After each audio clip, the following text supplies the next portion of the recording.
Iz lastnih izkušenj se naučimo največ in tako lažje pomagamo drugim. In ravno to počne Anita Regula. Pomaga ženskam na začetku njihove poslovne poti. Danes bo z nami delila svojo izkušnjo. Anita, ravno kar magistra psihosocialnega svetovanja, ne? Ampak da si prišla v bistvu do tega naziva, nekako si kar veliko tudi sama skozi nekih terapij šla. Res je. Moja zgodba se je že v otroštvu nazaj. Imela sem super družino, navzven super, zelo lepo smo delovali, tudi midva z bratom sva bila relativno uspešna in v šoli in tako. Med štirimi stenami se je pa marsikaj drugega dogajalo. In bom rekla tako, že odkar pomnim, sta moja dva starša bila v zelo neprijetnem položaju in sta se veliko kregala. Zelo sta bila v svojem svetu, tudi kar se tiče odnosa do naju z bratom, so bila tako zelo vzgajana s trdo roko, bil je prisoten tepež in tako naprej. Še večje stvari pa, kar me je res zaznamovalo, je to, da sta se toliko prepirala starša in sem hodila vmes med starši, da sem jo umirila, da sem jo nekako preprečila, da bi do česa prišlo in tako naprej. In sem se kot otrok srečevala z zelo težkimi stvarmi, kasneje tudi sem zbolela. Trpela sem za izgubo zavest, kar tako na lepem. Sem padla skupaj, padla na tla. Trpela sem tudi za paničnimi napadi in vse to me je potem pripeljalo do tega, da poskrbim zase. In to je prišlo tudi do tega, da sem pri 18, ko sem imela res ogromno občutka te nevarnosti, sklenila, da gremo doma.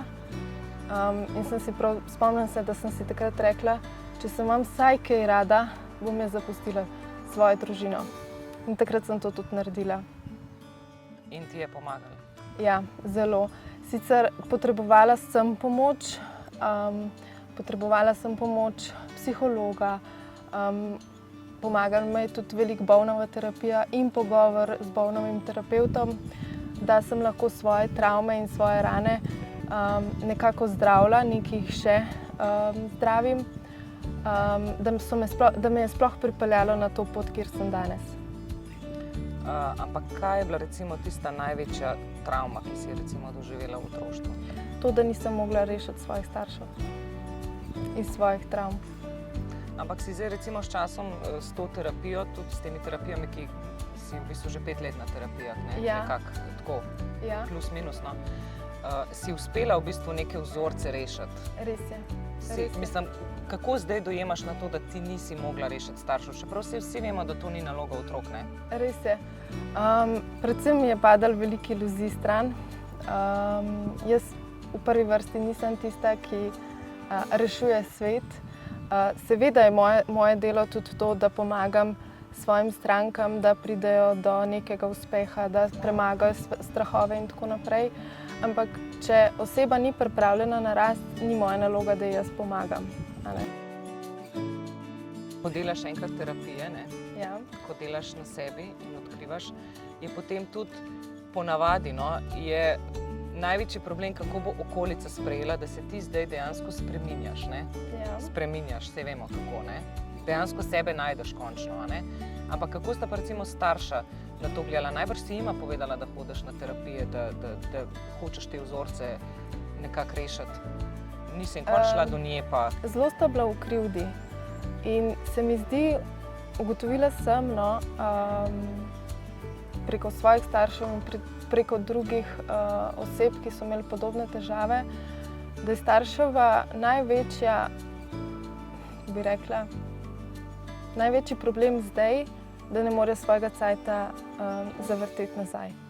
Ker zdaj vidijo, kako lahko drugače bi takrat, pred 10-20 leti, in se mi zdi, da jih to najbolj boli. Ni pa smisel tega, da gremo nazaj v preteklost, da govorimo, kaj bi mogli biti, kako bi mogli biti. Smisel je, kaj lahko danes naredimo. In jaz sem se začela s starši pogovarjati, tudi povedala sem jim, kaj mi je manjkalo, jokala sem, tudi kregali smo se zaradi tega, ker one dva sta videla drugače, jaz drugače. Ampak ko pa sem nehala s tem in ko sem nehala obsojati svoje starše in vse okoliščine, takrat smo pa mi začeli res rastati na odnosu. In ugotovila sem, da je važno, da mi otroci, da znamo povedati staršem, kaj bi zdaj radi od njih. Se pravi, rabiš objem, greš do starša in mu poveš, ta trenutek pa rabim objem. Ko te začne napadati starš, rečeš, ta trenutek mi tole ne koristi, jaz bi rada, da mi poveš to pa to pa to. Spomnim se, ko mi je oče rekel, veš, par let nazaj, se pa spomnim, ko si rekla, jaz sem to že pozabila, da ne rabim finančne pomoči, samo moralno podporo. In mu je to toliko ostalo v spominu, da pa mi zelo veliko pomagata in kar se tiče varstva in zelo lepo smo vzpostavili res tisti kvaliteten odnos. Bom rekla, da v primerjavi s prej smo res v harmoniji. Sicer imata še kakšne stvari, ki jih morata doreči in razrešiti med sabo, ampak kar se pa nas tiče, odnosa ni do naju z bratom, je pa res razlika. Ampak se mi zdi, da si prej recimo omenila za otroke, ne, da morajo staršem povedati, ampak ko si ti recimo star 3, 4, 5 let, ti ne znaš tega skomunicirati, ne? Ja. Veš, kot odrasel. Kako pa recimo kot otrok nakažeš staršem, si ti kdaj recimo, zdaj ko pogledaš nazaj, ne, skozi vse te terapije, ampak si kdaj nakazala tako, da si ne vem rekla, rabim objem ali pa ne? Zelo malokrat. Premalo, ker tudi nisem bila naučena, kako pravilno izražati svoje čustva. Ne, moramo se zavedati, ne, da tudi enkrat sem z eno govorila, pa je rekla, tako, jaz sem nehala na terapije hoditi zaradi tega, ker so mi vedno terapeuti rekli, starši so te uničili, starši so ti to naredili. Ne. Ja, vsi, ki imamo otroke, vemo, da se lahko znajdemo v enaki situaciji, ker ti kot starš živiš na en način, ki si ga ti poznal, tudi zaznamovan z določenimi travmami, a ne. Mogoče ne znaš niti drugače, pa ne da opravičujem kogarkoli, da ne bo zdaj, da kriviva starše ali kogarkoli, ne. Ampak ja, res v tisti fazi, ko si pa majhen, pa mogoče res ne znaš skomunicirati, ne. Tudi starši, se pravi, imajo neke travme iz nazaj, ne, iz otroštva, tudi svojega, ne. Tako da tukaj je v bistvu, ja, vsak je na nek način zaznamovana, ne. Ampak kaj je bila pa recimo tista največja lekcija, ki si jo dobila v otroštvu, recimo, ki ti še zdaj na nek način koristi? To, da ne morem rešiti vsega, če ni na to pripravljen. Če ni pripravljen na to, da bo spustil strahove, spustil določene blokade, jezo, obsojanje. Če to ni pripravljen, potem jaz ne morem mu pomagati. Ti imaš zdaj tudi otroka, ne? Res je. Punčko, Ja. staro 3. Ja. Kako ti zdaj recimo gledaš na starševstvo, glede na to, ker fino je, ne, da si tudi ti prej neke vzorce očistila, ne? Res je. In potem v bistvu imela otroka, ne? Kako ti zdaj gledaš na otroštvo njeno? Kaj vse ji ti nudiš, kar recimo mogoče tebi niso, no? Predvsem me učim izražati čustva in da pove, kaj je tisto, kar jo matra. Učiva se preko žabic, se pravi, da žabice pridejo k njej in mi začnejo govoriti, da naj bo žalostna, da naj bo jezna, da jo bo mami zapustila, recimo, ko ne pridem, ker nisem prišla takoj v vrtec iskat, pa tako naprej. Se pravi, preko določenih živalic, pravljic, da jo učim, kako izražati svoje čustva. In da takrat, ko je v tisti jezi ali pa trmi ali pa tako, da je ne napadam nazaj. Da ne rečem zdravo zagotovo, otrok mi ne sme nič odgovarjati, ampak da jo poslušam, da jo sprejemam in da probam preko kasneje, ko se ona umiri, preko pogovora doseči, da zna obvladovati svoje čustva, da zna biti tolikana in tako naprej. Glede na vse, kar se ti je zgodilo, travme in tako naprej, kaj bi v bistvu rekla za svoja starša?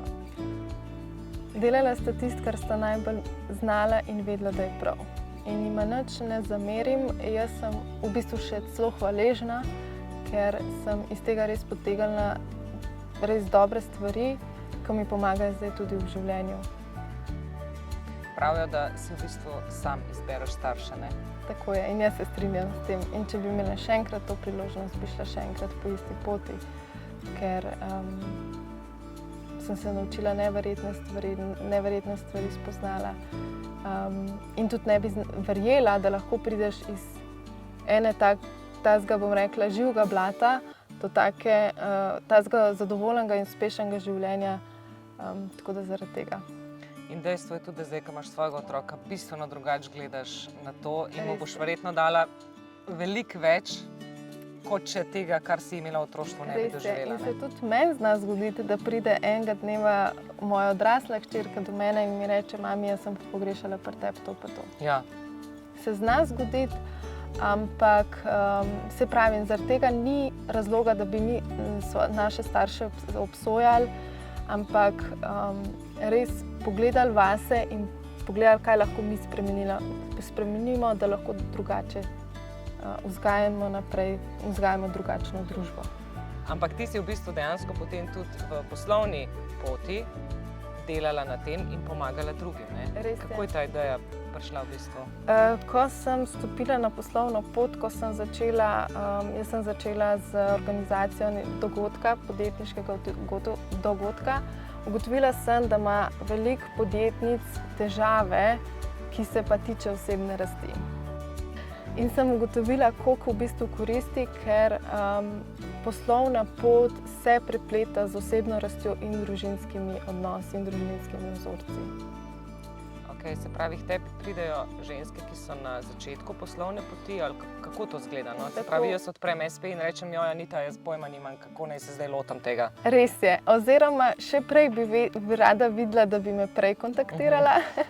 Zaradi tega, ker preden odpremo SP, jaz sem bila tudi v eni taki lepi, zanimivi iluziji in sem mislila, ko bom bila poštena, odprla SP, bojo stranke prišle. Ne, ni bilo čistko, a ne? Je treba, bom rekla, pol leta do enega leta prej začeti delati na tem, na sebi, da potem si postavim določene stvari za posel. Se pravi, kako lahko uredim življenje, kaj lahko že zdaj pripravim, kakšne stvari lahko že zdaj pripravim, graditi si bazo podatkov in tako naprej. Kako pa, recimo, kaj bi pa zase rekla zdaj v tej fazi življenja, ne? Imaš v bistvu družino na nek način, imaš svoj SP, v bistvu delaš, a ne, tako. Kaj bi rekla zase? Si srečna, si opolnomočena? Kako bi se recimo opisala zdaj v tej fazi življenja? Uspešnost je relativen pojem in ta trenutek bi jaz rekla zase, da sem uspešna, ker sledim svojim sanjam, jih uresničujem, pripravljena sem spustiti strahove, razne blokade, ki me pri tem še ovirajo, in vsaka ženska, ki je pripravljena na to pot in sprejeti določene stvari, se mi zdi, da je že sama po sebi uspešna. V življenju imamo vedno možnost izbire. Izberemo lahko, na kakšen način bomo živeli. In ravno to dokazujejo zgodbe izjemnih in močnih žensk. Če imaš tudi ti takšno zgodbo, ki lahko inspirira koga drugega ali pa mu samo pokaže pravo pot, potem nam piši, spodaj je vse zapisano. Sicer pa si zapomni eno stvar. Vedno si najmočnejša takrat, ko pokažeš svojo šibkost.